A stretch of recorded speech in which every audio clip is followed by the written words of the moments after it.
সংসদ নির্বাচনে মনোনয়নপত্র যাচাই বাছাইয়ের শেষ দিন আজ। তথ্য গড় মিলে বাদ পড়ছেন হেভিওয়েট প্রার্থীরাও। এই মুহূর্তে রাজধানীর সেগুনবাগিচায় রিটার্নিং কর্মকর্তার কার্যালয়ে আছেন সহকর্মী তোহা খান তামিম এবং ফেনী জেলা প্রশাসকের কার্যালয়ে আছেন আতিয়ার সজল। সরাসরি প্রথমে যাচ্ছি সজলের কাছে।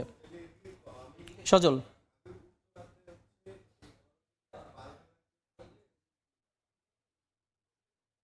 ফলে ত্রয়োদশ জাতীয় সংসদ নির্বাচনের রিটার্নিং কর্মকর্তা, সেক্ষেত্রে এই রিটার্নিং কর্মকর্তার কার্যালয়ে এই মুহূর্তে আমরা ঠিক সামনে দাঁড়িয়ে রয়েছি এবং এখানে আজকে মনোনয়নপত্র, যে ত্রয়োদশ জাতীয় সংসদ নির্বাচনের মনোনয়নপত্র যাচাই বাছাই, সেই যাচাই বাছাই কার্যক্রমের আজকে শেষ দিন।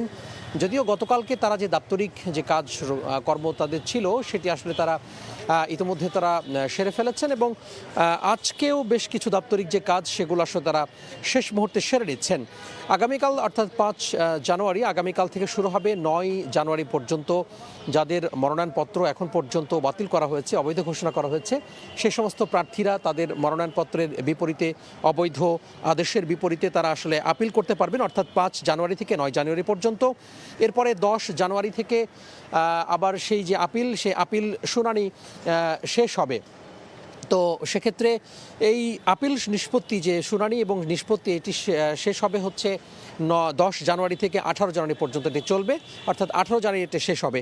তো সব মিলিয়ে গতকাল পর্যন্ত 63 করা হয়েছে। এখানে আপনাকে একটু জানিয়ে রাখি, সেটি হচ্ছে যে বিভাগীয় কমিশনার অর্থাৎ রিটার্নিং কর্মকর্তার কার্যালয়, এখানে ঢাকা মহানগরের 15টি আসন 4 থেকে শুরু করে, অর্থাৎ ঢাকা 4, 5, 6, 7 এভাবে একেবারে 12 পর্যন্ত, 13 বাদ দিয়ে 14 আসন রয়েছে, পাশাপাশি 15 বাদ দিয়ে 16, 17 এবং 18, অর্থাৎ এই যে 13টি আসন, এই 13টি আসনের রিটার্নিং কর্মকর্তা হলেন ঢাকা বিভাগীয় কমিশনার।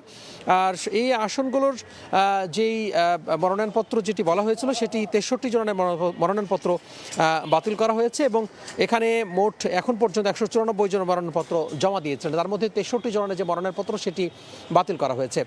এছাড়া আপনাকে যে তথ্য দিয়ে রাখি সেটি হচ্ছে যে আজকে যাচাই বাছাইয়ের শেষ দিন হলো। গতকালকে যে কার্যক্রম সেটি আসলে দাপ্তরিক যে কার্যক্রম সেটি তারা এই বিভাগীয় কমিশনারের যে কার্যালয় সেটি আসলে তারা শেষ করেছেন এবং আজকেও শেষ দিন রয়েছে এবং আগামীকাল থেকে শুরু হবে আপিলের যেই অর্থাৎ শুনানি, যে যারা মনোনয়নপত্র যাদের বাতিল করা হয়েছে, বিভিন্ন কারণে বাতিল করা হয়েছে। আপনি জানেন যে অধিকাংশের মধ্যেই হচ্ছে যে স্বতন্ত্র প্রার্থী এবং যে সংসদীয় আসন, সেই সংসদীয় আসনের মূল ভোটারের 1% ভোটারদের যে স্বাক্ষর লাগে, সেই স্বাক্ষর অনেকেই নিতে পারেননি, অনেকে ত্রুটিপূর্ণ স্বাক্ষর নিয়েছেন। অনেকের মনোনয়নপত্র বাতিলের যেই নিবন্ধন পাওয়ার যে বিষয়গুলো সেটি নিয়ে কিছু জটিলতার কারণে মনোনয়নপত্র বাতিল হয়েছে বলে রিটার্নিং কর্মকর্তারা জানিয়েছেন। তো সব মিলিয়ে বলা যায় যে আজকে যাচাই বাছাই শেষ দিন, আগামীকাল থেকে শুরু হবে আপিল, এরপরে 10 জানুয়ারি থেকে শুরু হবে যে নিষ্পত্তি, সেই নিষ্পত্তির কাজ। তো এই ছিল ঢাকা বিভাগীয় কমিশনার অর্থাৎ রিটার্নিং কর্মকর্তার কার্য থেকে আমরা হাতে সবশেষ। এখন আমরা চলে যাব ফেনীতে, সেখানে আছেন আমাদের সহকর্মী আতিয়ার সজল।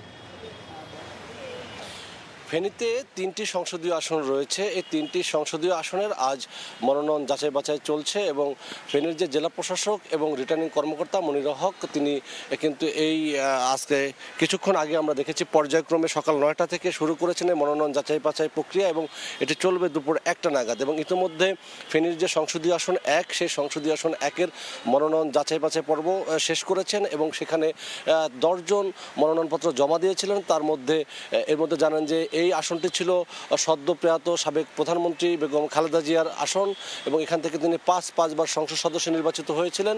তিনিও কিন্তু এই আসন থেকে মনোনয়নপত্র জমা দিয়েছিলেন। তার মৃত্যুর কারণে সেটি ওই মানে নিয়মতান্ত্রিকভাবে এটি সমাধান হয়েছে। বাকি যে 9 জন প্রার্থী রয়েছে তার মধ্যে একজন রয়েছে বেগম খালেদা জিয়ার বিকল্প প্রার্থী বিএনপি মনোনীত রফিকুল আলম মজনু এবং তার মনোনয়নপত্রটি বৈধ ঘোষণা করা হয়েছে এবং তিনি এবং এখানকার তার প্রতিদ্বন্দ্বী যারা রয়েছে তার মধ্যে জামাতের প্রার্থী যিনি রয়েছেন SM কামাল উদ্দিন, তিনি তার মনোনয়নপত্রটি বৈধ ঘোষণা করা হয়েছে। মোট এই যে খালেদা জিয়া সহ যে 10টি মনোনয়নপত্র জমা পড়েছিল তার মধ্যে কিন্তু এখানে 6 জনের মনোনয়নপত্র বৈধ ঘোষণা করেছে এবং বাকি যে 1 আসনে বা 2 আসনে রয়েছেন অধ্যাপক জয়নাল বিএনপির মনোনীত প্রার্থী এবং রয়েছেন এবি পার্টির যে চেয়ারম্যান মুজিবুর রহমান মঞ্জু এবং তিনি রয়েছেন যে আব্দুল আল মিন্টু এবং তাদেরগুলো কিন্তু কিছুক্ষণের মধ্যে হয়তো ঘোষণা হবে, তখন হয়তো আপনাদের কাছে আমরা জানিয়ে দিতে পারবো।